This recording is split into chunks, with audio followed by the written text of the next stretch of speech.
Hey, what's up, everybody? It's Charles, and welcome you guys to another episode of the Dreamerspro Show, where we cover everything from sports, hot topics, classic debates, entertainment, and when we give you guys a fresh perspective on things and how we see them. And boy, oh boy, we got an episode for you guys here today that's going to piss off a lot of people. But before we get into it, make sure you're going to like the video and subscribe to the channel. Now, yesterday, I was going through our comment section, right? And I don't remember the particular video. It may have been one of our shorts or something like that. Anyway, I don't remember specifically, but I was going through the comment section and someone left a comment. I think it may have been a Jordan video or Kobe video, something like that. And the person said something about a House of Highlights poll that was put up between, I believe it was either Jordan and LeBron James, right? And at that point, I had never seen a House of Highlight poll. Now, I am subscribed to their platform, to their channel, but I never saw their poll. So what did I do? I decided that I wanted to go do some research and look for this poll. And I scrolled through the community section. And once I got about 2 months down, to some of the posts that they put up 2 months ago, that's where I saw the poll that absolutely took my breath away when I saw that poll. So here's what happened. About 2 months ago, House of Highlights put up a poll asking the question, who should be ranked higher, LeBron James or Michael Jordan? Now, usually, when we put these polls up on our channel, the overwhelming majority usually pick Michael Jordan. But some of the people that comment on those polls usually say that, oh, the only reason that you're putting up the only reason that you're getting these type of results is because this is a Michael Jordan channel. This channel is biased, and therefore the audience is going to be biased, and therefore they're going to vote for Michael Jordan. So the numbers are always skewed. Usually, that's what people who disagree with the results of the poll usually said. But when I looked at the results of the House of Highlights poll, I was absolutely blown away. On that poll, 1.6 million people voted on that poll. And about 77% of them who voted on that poll picked Michael Jordan, which means that out of the 1.6 million people that voted, roughly 1.2 million of those people said that Michael Jordan was better. 1.2 million. Just think about that number for a second. Not like I said on our channel, one of our best polls may get 30, 40,000 votes. And you're like, oh, this is a small set. No. You're talking about 1.6 million people that voted, and 1.2 million of those people said, no. Michael Jordan is the best player between these two players. Now, funny enough, before we produced this particular show, we actually put up a set of polls on our channel. And one of the polls we asked on the community board, we asked this: who should be ranked higher between Michael Jordan and LeBron James? In about an hour, only 1,000 people have voted so far. But 85% of the people that have voted on that particular poll are saying that Michael Jordan is the better player between these two players. So what does all of this actually mean? What does it all mean? Where's all of this taking us? To me, what stands out about all of this is this. For a player that hasn't bounced a basketball in 2 decades, in over 20 years, Michael Jordan has not played basketball. It is still astonishing to me that when they put out these type of polls and they're polling various audiences, basketball audiences, the overwhelming majority of these people are still siding with Jordan. That alone should tell you just how much better Jordan is than LeBron James. But it should also tell you that this entire debate, as I've been saying, man, is just one big fabrication, man. When I say it to people get upset. But this thing was never close. Forget about what Nick Wright and Shannon Sharpe are saying.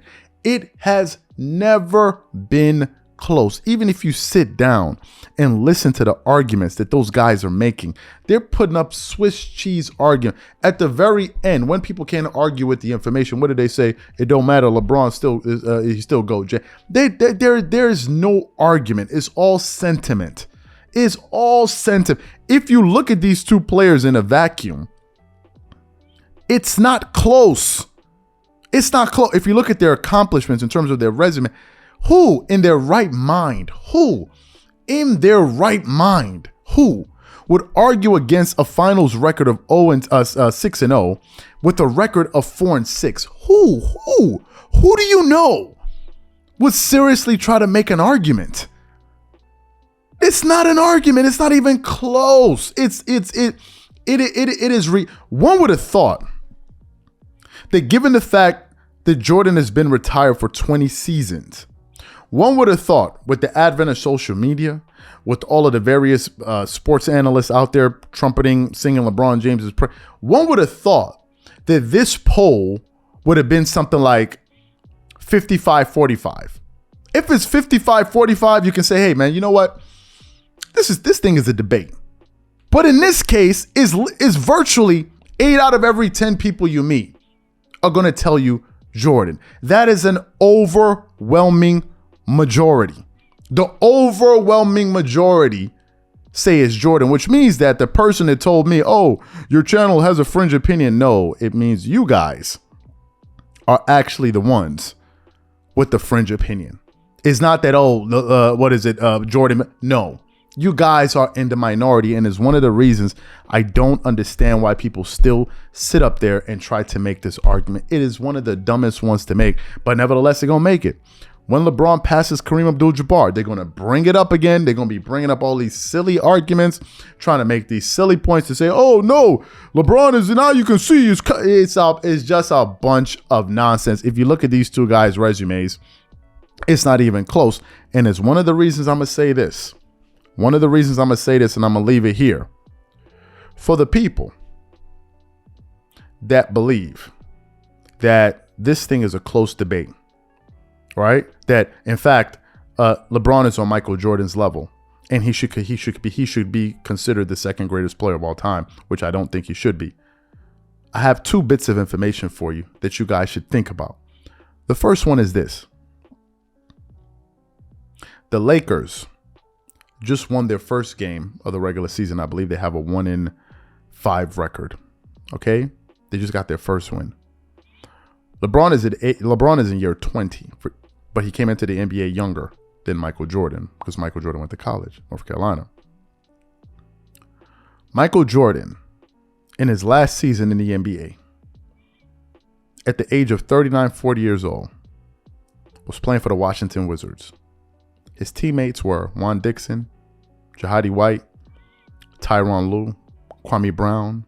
I believe Charles Oakley was on that team, and a few other players that I think Christian Laettner was on that team, if I'm not mistaken. Head coach Doug Collins. Michael Jordan, at the age of 40, played 82 games that season. He averaged close to 37 minutes per game. And the Washington Wizards finished that season with a 37-45 record. LeBron is in year 20,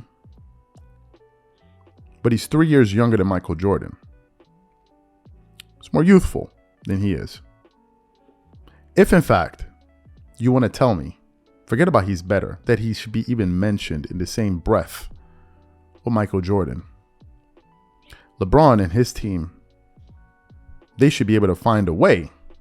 They should be able to find a way to win at least 37 games this season. I'm giving you guys the least. But if the Lakers cannot hit that benchmark or do better with Anthony Davis on that team, with Russell Westbrook on that team, how can you with a straight face then come to me and say, after all of that, LeBron is on Jordan's level? What exactly are you basing that off of? What would you say at that point? What would be your excuse? You guys are the kings of excuses. No wonder you guys call yourselves the kings. You guys are the kings of excuses. What are you going to say then? Whose fault is it? Because it's always somebody else's fault. What are you going to say?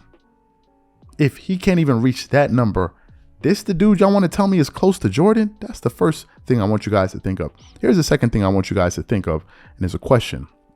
You can answer it. There is no answer, but I'll pose it to you guys anyway. There have been 3 three-peats in the NBA in the past, let's say 30 years or 25 years. 2 of them belong to Michael Jordan in the same decade. Jordan three-peated twice in the same decade. If in fact you tell me LeBron is on Michael Jordan's level, forget about being better. If in fact he's on Michael Jordan's level, why has LeBron, for all of his dominance, not been able to three-peat not even one time? Why has LeBron, in all of his dominance, not been able to three-peat not once? How do you reconcile that? How? Jordan's first three-peat played with one one top 75 player, Scottie Pippen. LeBron has played with a myriad of top 75 players, but I give you 2 examples. 2 instances. One when he played with Dwayne Wade, he had a top 75 teammate. And the second time when he's playing with Anthony Davis. Why wasn't he able to three-peat that first time with D Wade? You say, well, D Wade's number was hurt. D Wade led the Miami Heat in scoring in the playoffs the first year LeBron joined. When did Michael Jordan ever get led in the playoffs in scoring? When? So why couldn't he do it? Why? What's your reasoning? Oh, it's not LeBron's fault. He played against Zeus in the final. It's always something. This is by far the dumbest basketball debate. You know why? Because it's easy to win. An interesting debate is something that's complicated. This one is actually very easy. Very, very easy.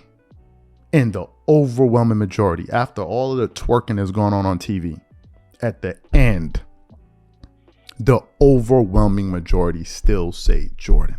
How does that make your soul feel?